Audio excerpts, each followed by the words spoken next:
Pola 6 ujutru, svi spavaju. Evo mene, krećemo na Kipar. Tamo nas čekaju prijatelji i kolege iz Berlina.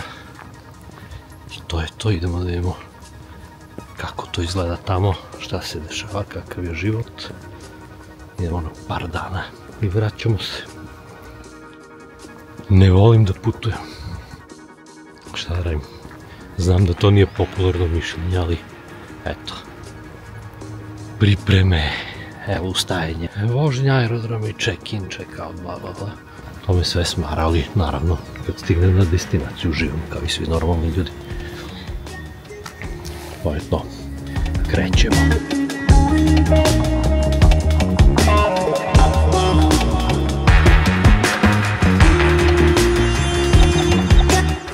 Evo nas Park and Fly, parking Sofija.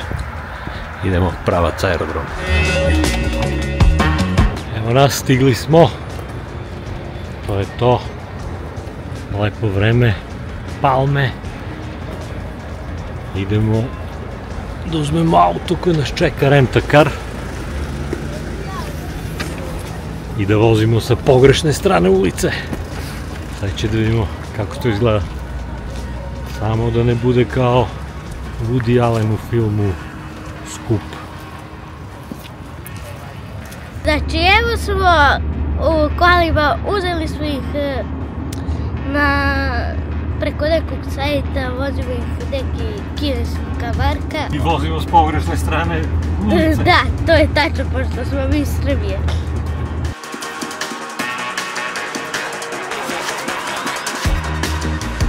To obavezno. Mora da uvali.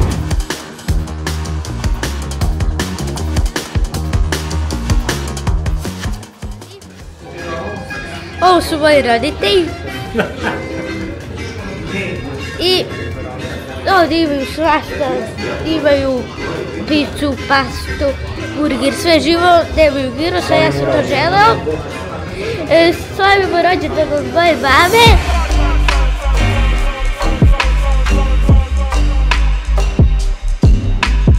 I evo me, jutro u Pafosu. Ovo je moj smeštaj. Koliko vidim, preko cele godine, ili bar do sada, evo sad je već 8. decembar, nisu ispraznili bazen. Voda je čista. Verovatno, kad je lepo vreme, i dalje koriste te bazene. Inače, trenutno nemam pojma koja je temperatura. Nekih 15-20 stepeni, ali kišno, sitna kišica prska, ogromna vlaga,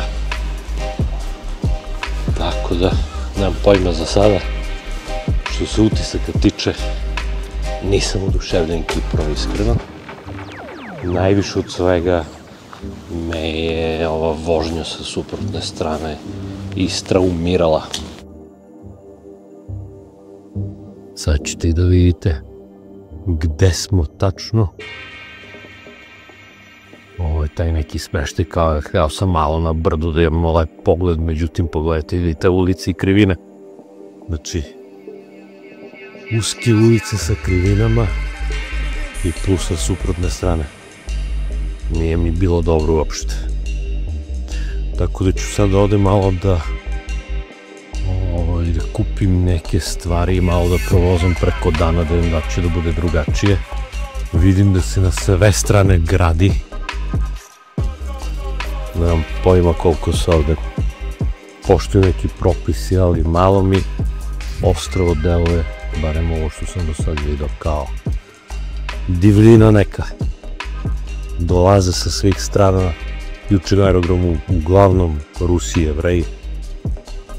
I kao što mogu da zaključim, izgleda da se tu sliva neka lova, da se gradi na sve strane, gužve, tako da nemam pojma. Je to za mene. Ja hoću nešto uređeno, ja divljinujem i kući. Saobraćaj isti koliko nas, plus sa pogrešne strane, pa vi možete da mislite.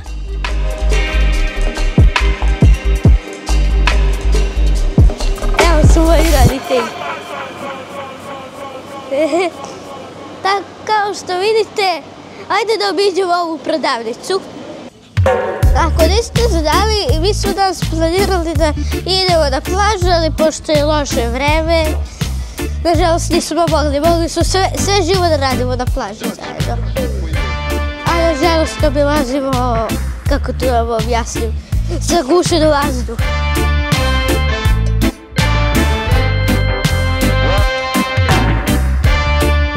Išla sam da stari telefon na jednoj prodavnici i to se želim da vam pokažem, tako da...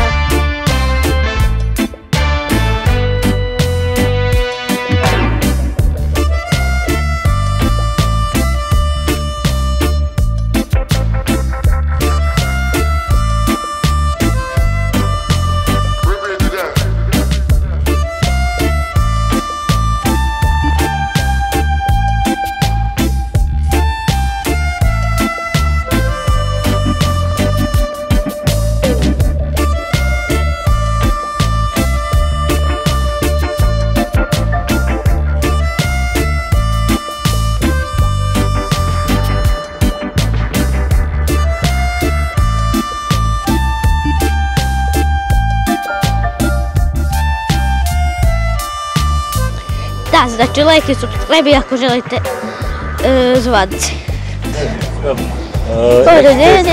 Kanena tost sandvič. I možda i neću sedeti baš u tom kafiću.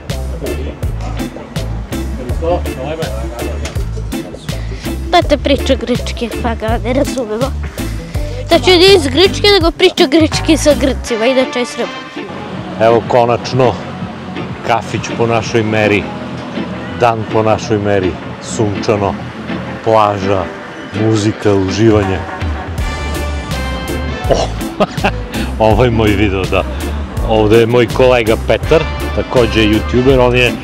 Čičkove priče obavezno da pratite, like i subscribe ako želite da vas obaveštava kad izbacim videe iz zvonce. Da, on je preuzeo vlog s ovog putovanja, tako da će uglavnom on da bude zadužen za predstavljanje Kipra, jer sam ja krenuo u startu sa hejtovanjem,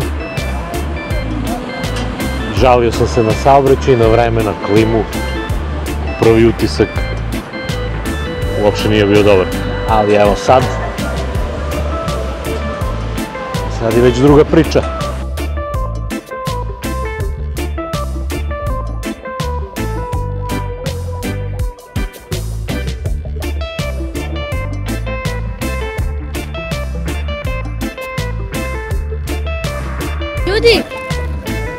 Ljudi, na putu od apartmana smo vidjeli živu pticu. Vidite? Vidite, ljudi. Slikaj, teta. Slikaj. Ljudi, gledajte ovo. Ovo moram se da snimim. Ja ovdje sam ni uključio. Nisam ni uključio mikrofon čak. Vidite. Kako se mi se zove ovo?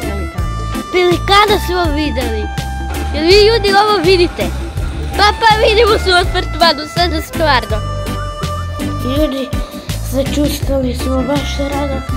Sad idemo do aviona.